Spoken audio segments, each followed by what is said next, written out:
بسم اللہ الرحمن الرحیم۔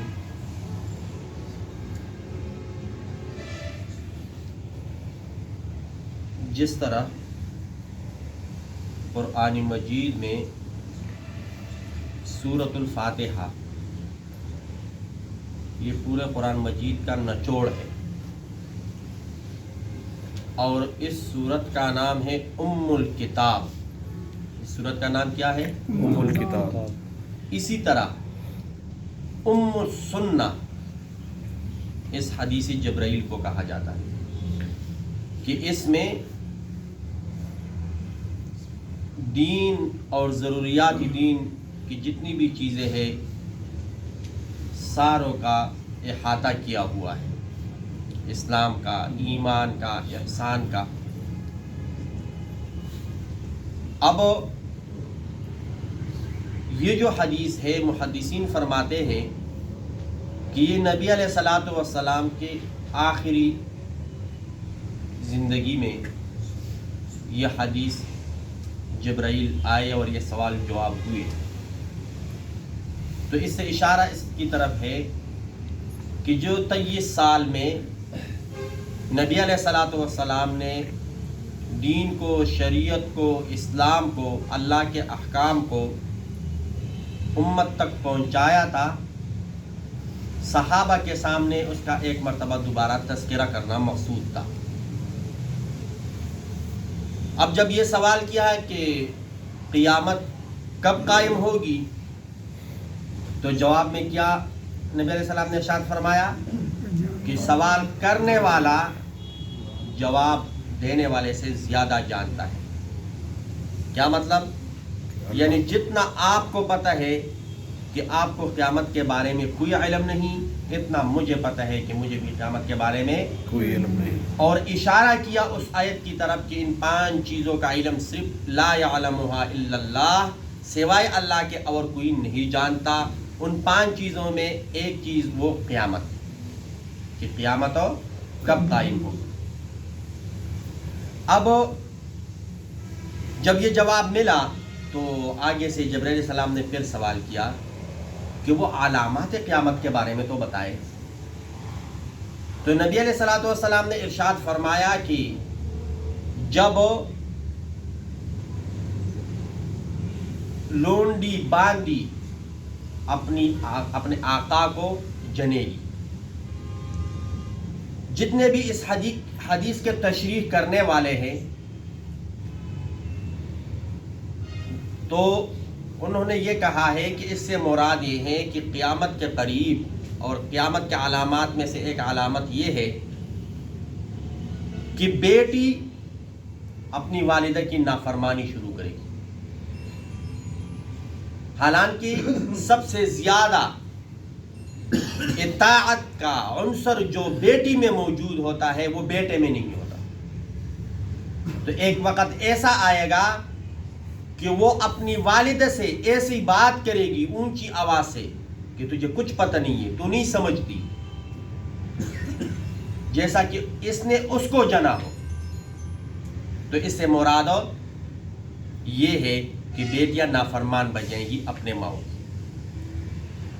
اور محدثین یہ بھی فرماتے ہیں کہ یہ جو علامت ہے یہ پورا ہو چکا ہے، اور آج کل کی جو بیٹیاں ہیں وہ اکثر اپنی والدہ کی نافرمان ہوتی ہے، والدہ کچھ اور کہہ رہی ہوتی ہے اور بیٹی یہی جواب ہوتا ہے کہ آپ تو پرانے زمانے کی باتیں کرتی ہے، آپ کو کچھ سمجھ نہیں ہے۔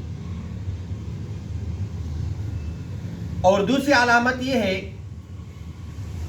کہ وہ لوگ جو غریب تھے اور بکریاں چراتے تھے یا بکریاں چرانے کے قابل تھے، ان کے پاس اتنا مال و دولت آئے گا کہ وہ بڑی بڑی کوٹیاں بنائیں گے اور ایک دوسرے اوپر فخر کریں گے کہ میری کوٹھی خوبصورت ہے، اور دوسرا کہے گا کہ میری کوٹھی خوبصورت ہے۔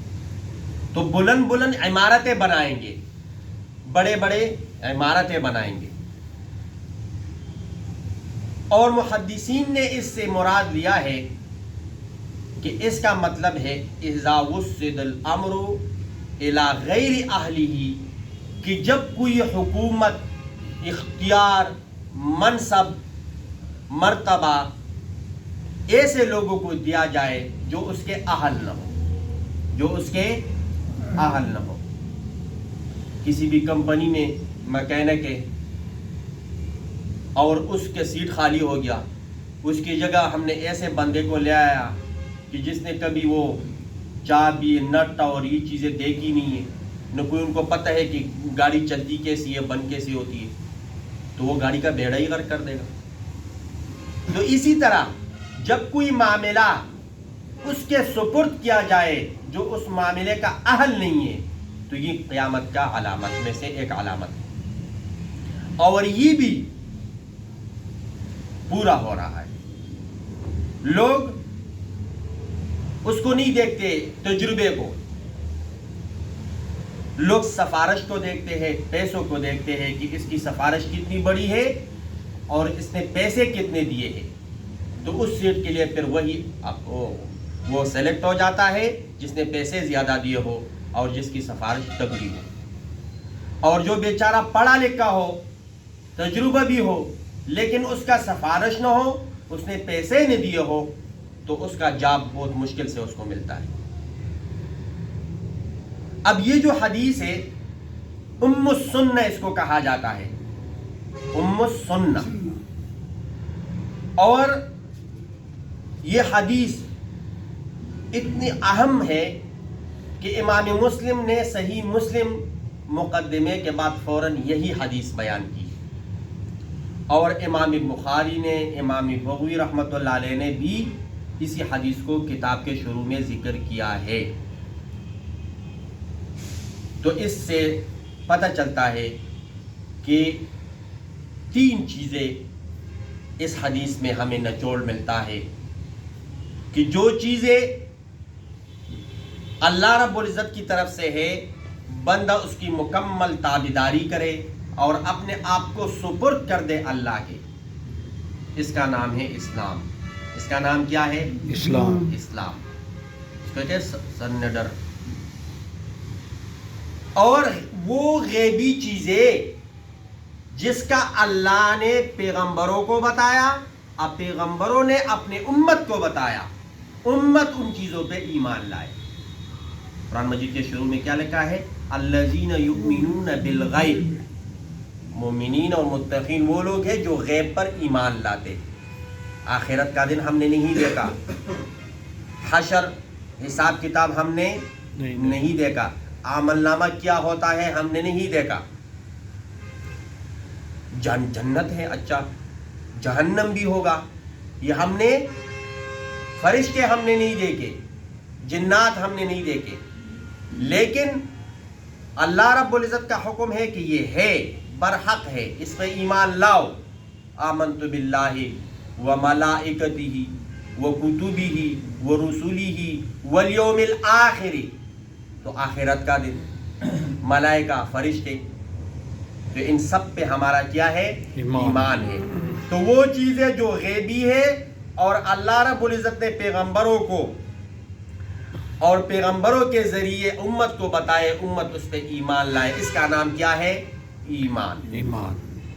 अब जो इस्लाम और ईमान इस तरीके पे हो कि बंदा ये तसव्वुर करे कि मैं अल्लाह को देख रहा हूँ या अल्लाह मुझे देख रहा है, इसका नाम है एहसान।